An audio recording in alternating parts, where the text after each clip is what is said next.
What's your most valuable tool? Your hands, of course. Hi, I'm from Exercise with Care here. I sure hope you've subscribed to my channel because we are talking about how to take care of your hands so that using these tools will always be easy for you. Last week, we discussed all the different things that your hands are busy doing for you each day. In addition to the tools that I just showed you, it can be chopping, closing and opening buttons, opening jars, typing on a keyboard. Our hands are constantly working for us.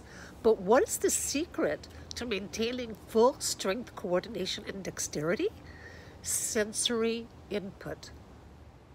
Sensory input could be as simple as giving your hand a massage a couple of times a day, or touching the texture of your clothes or any other object that has an unusual texture, preferably. Or it could involve grabbing an ice pack from the freezer and just sort of squishing it, tossing it, dabbing it here and there. We don't want to freeze any part of your body. We just want to give sensation. Or take a soft brush and brush your hand, wrist, and forearm. This is actually used quite a bit, brushing, in Eastern medicines.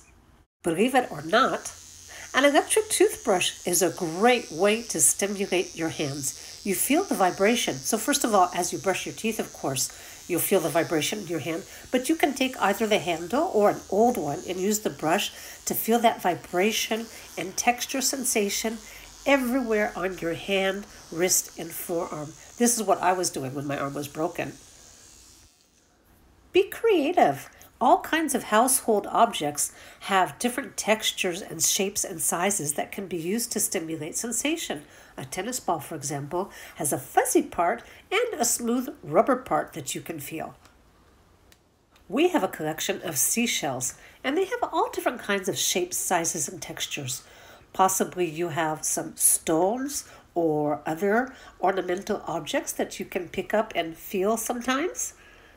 And of course, my own personal favorite is bubble wrap. What about you? Don't you just love squishing and popping those little bubbles?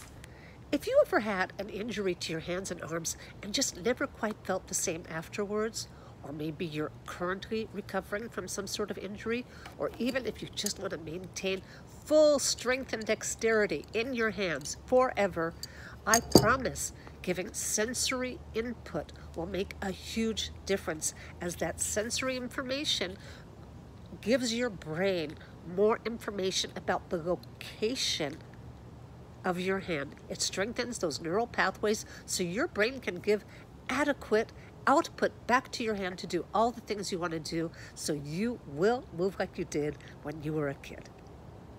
Don't forget to subscribe and follow me as well.